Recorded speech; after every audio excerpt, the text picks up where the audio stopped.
Hi there, I'm Lee Redhead, a writer and member of Sisters in Crime Australia. Welcome to Scarlet Stiletto Bites, scintillating short stories by Australian women. Our weekly podcast is designed for busy lives. Each murder mystery is short, but not always sweet. Expect twisted tales, quirky humour, imagination, and a frisson of feminism. Sisters in Crime Australia's Scarlet Stiletto Awards were established in 1994 to unearth criminal literary talent. We're producing these podcasts of winning stories to celebrate the Sisters' 30th anniversary ceremony in Melbourne in late 2023. The concept designer and narrator is fellow sister, actor, barrister, broadcaster, and best-selling true crime author Susanna Lobez. This is Dust Devils by Julie Waight, read by Susanna Lobez for Sisters in Crime.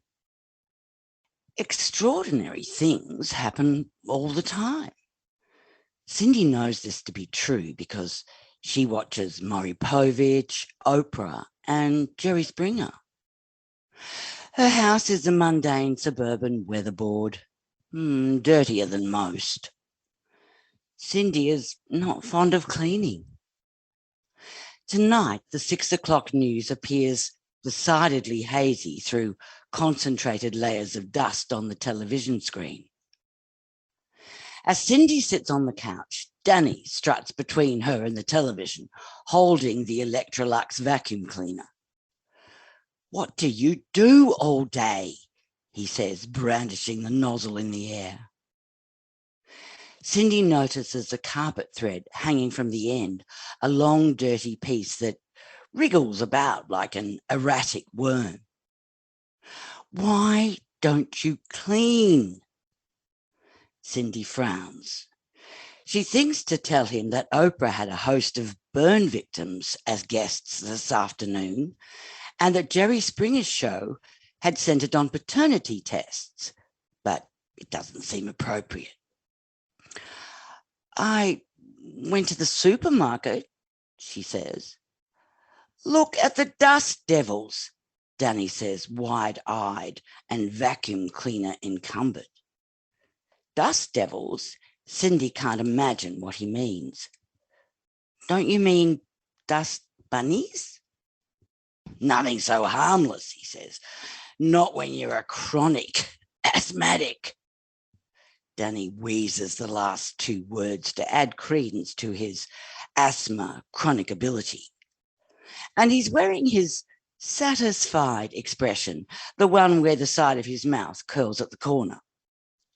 "You can't expect me to do it," he sighs in pretense of great weariness and breathlessness. "Work all day to come home and work some more?" The white hose thumps the Electrolux's side. The hose is as thick as a boa constrictor. "You're high maintenance," Danny says. "High maintenance." Cyndi supposes she is. "And lazy," he adds, as if this new information is a sudden epiphany. "I'm not lazy," Cyndi says, looking at her hands. Her nails are chewed to the quick. Raw cuticles dangle and bleed at haphazard intervals. She might be high maintenance, but not lazy.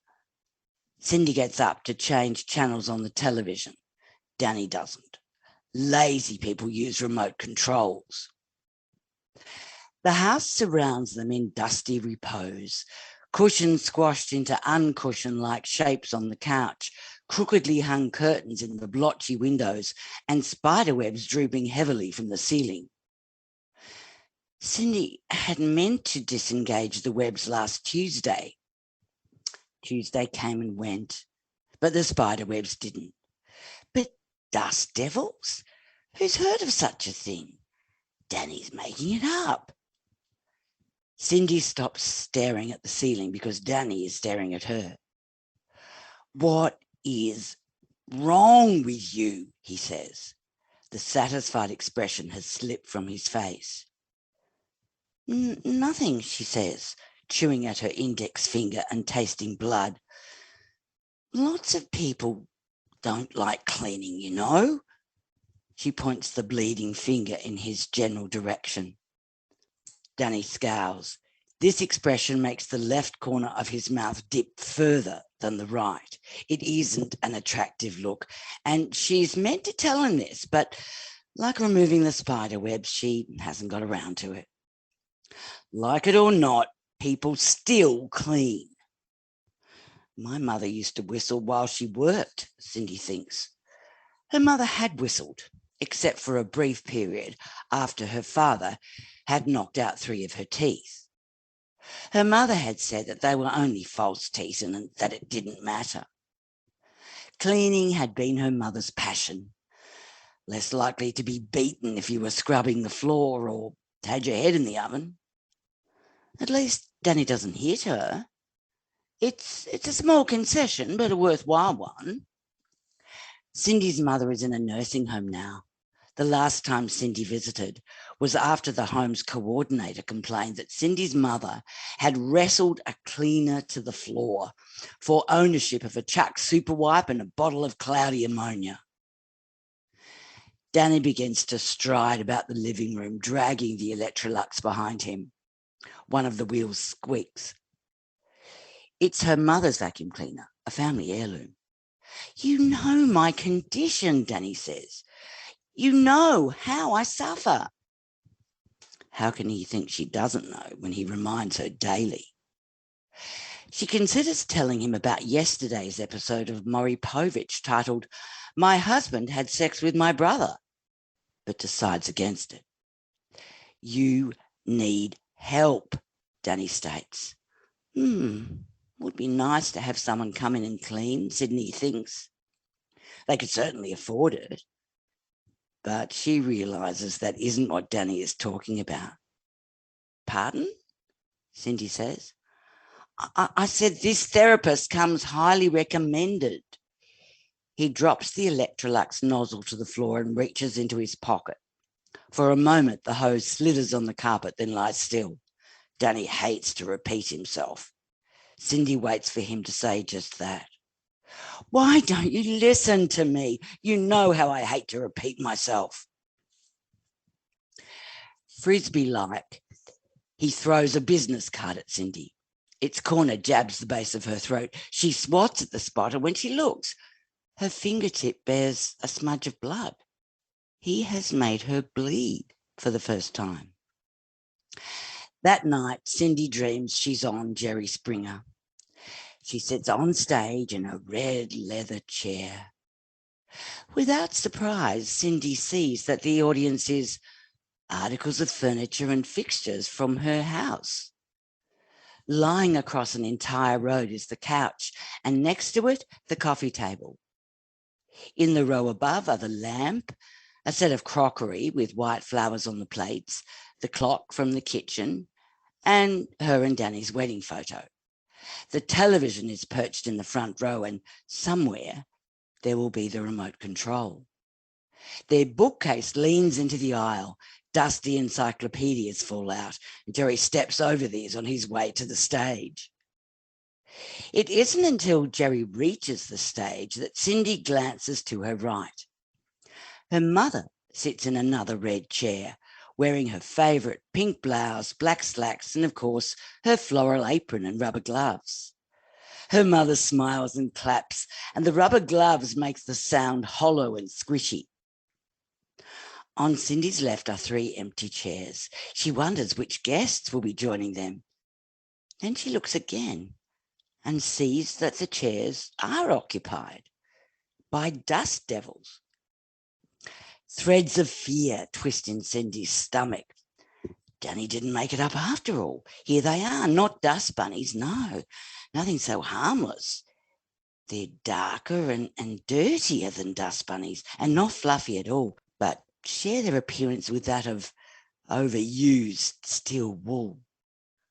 One has ears, or are they horns? Another has a piece of old cheese for a head. and the last has a spongy middle of mould, the sort you find on vegetables left too long in the fridge. Jerry nods, smiles, and turns to face the homely audience. He opens his mouth, but it's her mother's scream that Cyndi hears. "Look out!" Heart thumping, Cyndi watches her mother leap from the chair. Somehow she's acquired a broom. Perhaps she wrestled it from a stagehand. "Filth!" she screeches. "Get out of the way, I've got to clean." Jerry moves incredibly fast. He is, Cyndi supposes, a professional at handling volatile guests. With the assistance of some extremely clean cameramen, Cyndi's mother is dragged from the stage. In the scuffle, a rubber glove falls to the floor. Cyndi sees her mother's hand, as white and wrinkled as a dead fish, flap on Jerry's shoulder. Left in the company of the dust devils, Cyndi nervously grips the arms of her red chair. "Don't be afraid," the dust devil with the mouldy middle says. "You are our friend." "Yes," agrees the dust devil with the cheese head. "You leave us in peace." The audience clatters, ticks, and flashes. More books tumble into the aisle. The television turns into a station with applause. True, thinks Cyndi, her fear subsiding. She certainly has no reason to be considered an enemy to anything composed of dust, dirt, or even the black goop that accumulates in the plastic base of her kitchen tidy. Doesn't she leave sleeping dust devils lie? By God, she does. When the dust devil with horns speaks, Cyndi can now see that the horns are crumpled corn chips. It sounds like Yoda from Star Wars. "Help you, we will." Cyndi isn't fond of the character Yoda. She can't understand how something so all-knowing and wise fails to grasp the English language. A friend in need you are, yes. Books fall, the lamp flashes, the wedding photograph slips between seats and disappeared. The television tunes into another station, and there's Darth Vader, sounding like he suffers from an acute case of asthma. The dust devils say other things, but Cyndi can't make out their words. The awful gasping, wheezing sound coming from the television gets louder.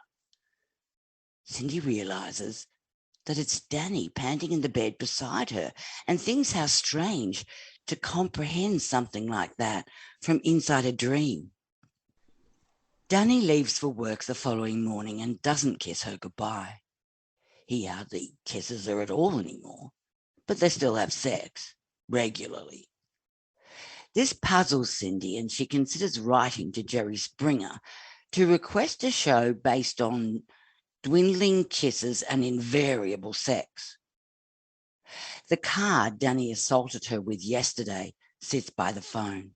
She stares at it as if it may come alive and attack her of its own will. She senses it is dangerous. Danny expects her to call. He'll ask if she has when he gets home.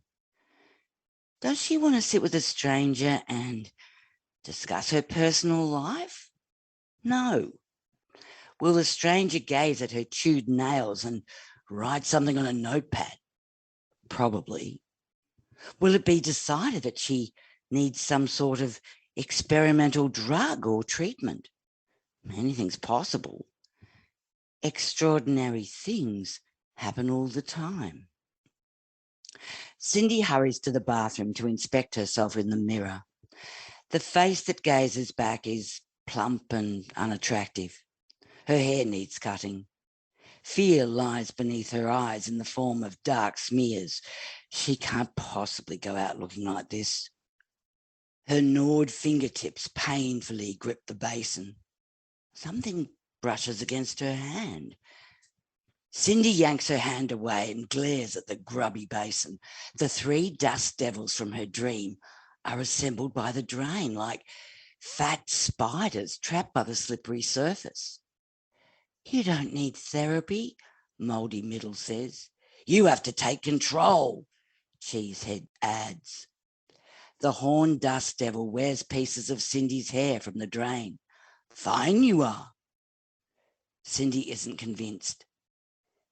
Danny thinks I should speak to someone. He thinks he is unkind, Cheesehead says. But he's never hit me. Bosses you, he does. Mouldy Middle agrees. And he talks down to you like dirt, Cyndi finishes. She hopes she hasn't offended them, speaking of dirt, like it's something bad. They don't appear offended. If you want to speak to someone, why not your mother? Says Mouldy Middle. My mother?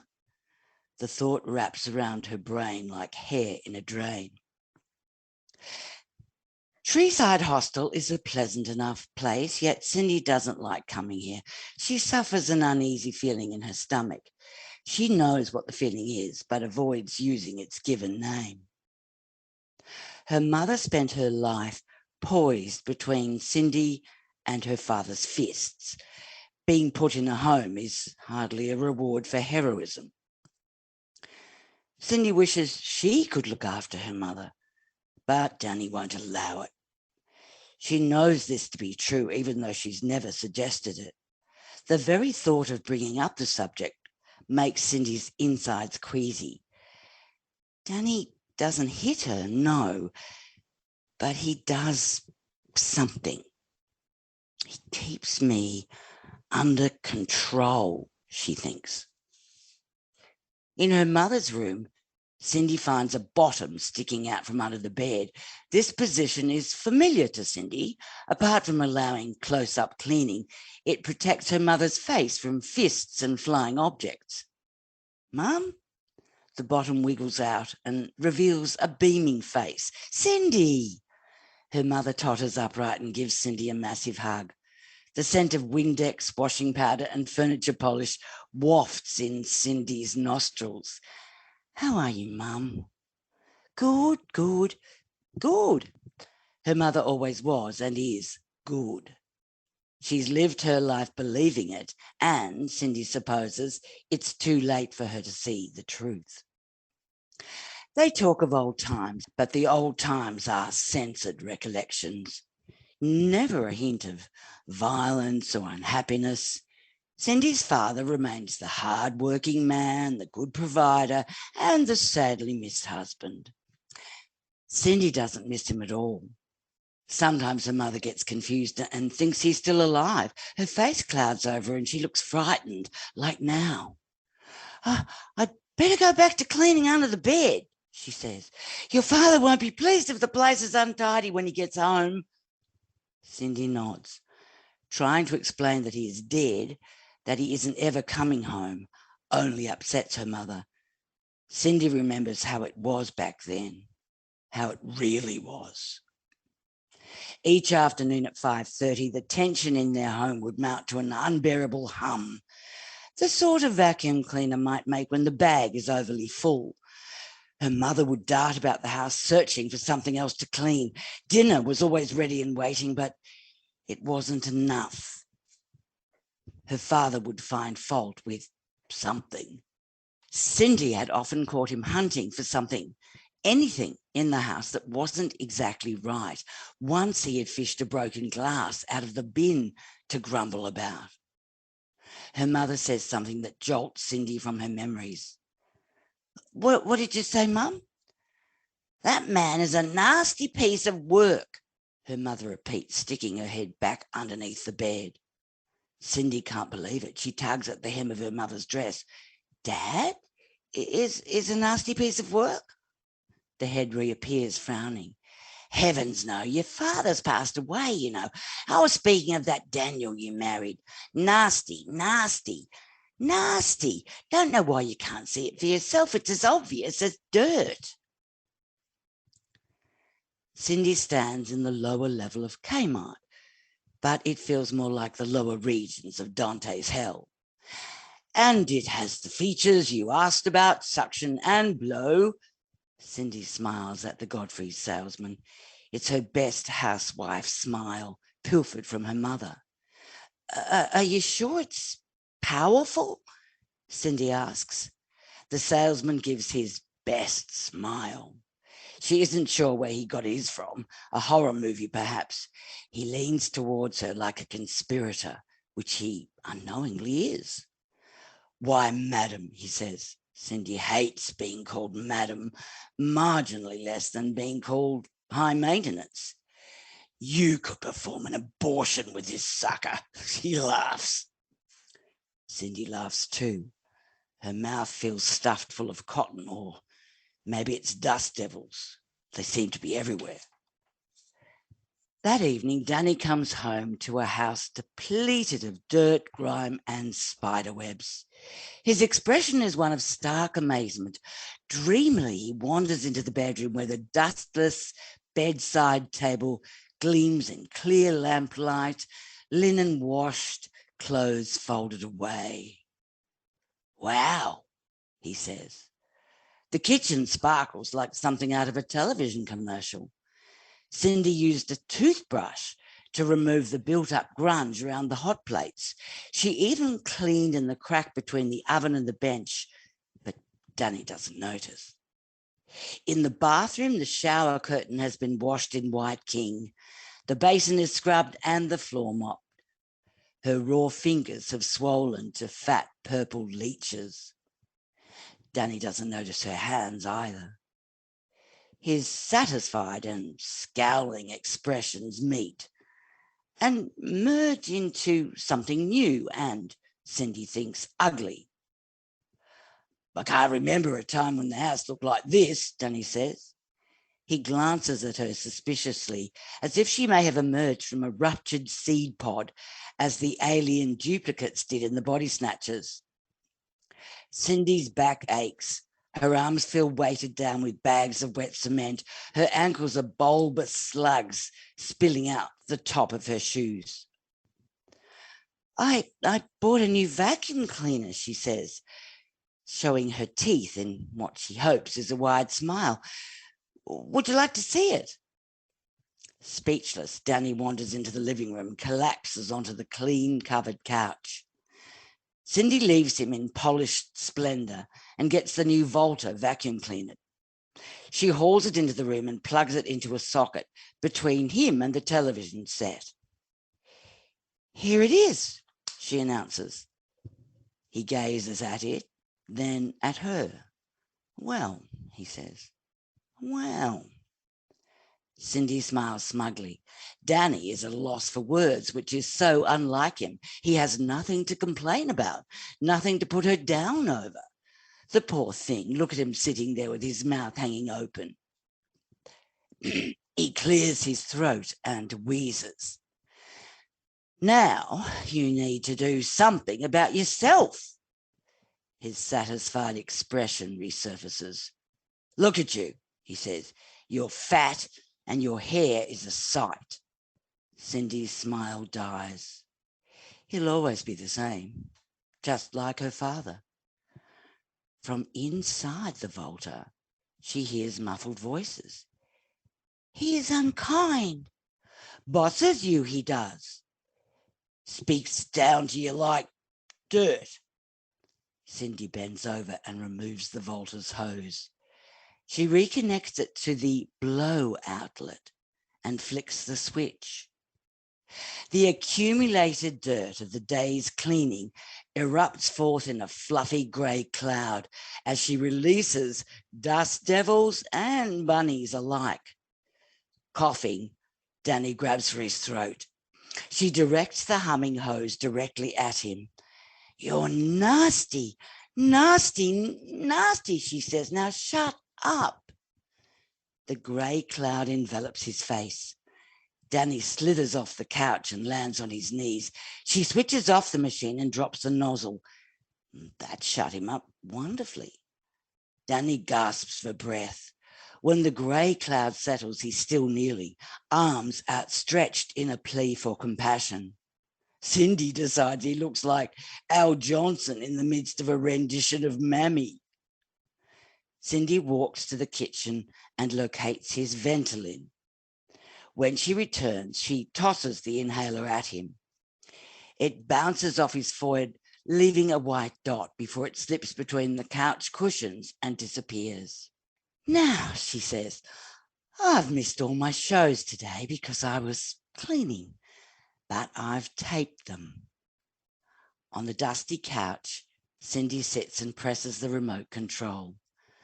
Dust devils nestle on the pillows. Danny wheezes by her feet. Tomorrow she'll call the hostel and tell them that her mother is coming to live with her. Should work out perfectly. Her mother loves to clean, and won't she marvel at the new Volta vacuum cleaner? But Cyndi will have the house squeaky clean before her mother arrives. Dirt isn't a bad thing, unless it's evidence. By the time Oprah finishes and Maury Povich begins, Danny's wheezing has stopped. Without emotion, Cyndi realises he isn't breathing at all. Chronic asthmatics often die from their affliction. Extraordinary things happen all the time. Thanks so much for listening. We'd love your feedback. Subscribe for free to Scarlet Stiletto Bites wherever you get podcasts. And do visit our website, sistersincrime.org.au.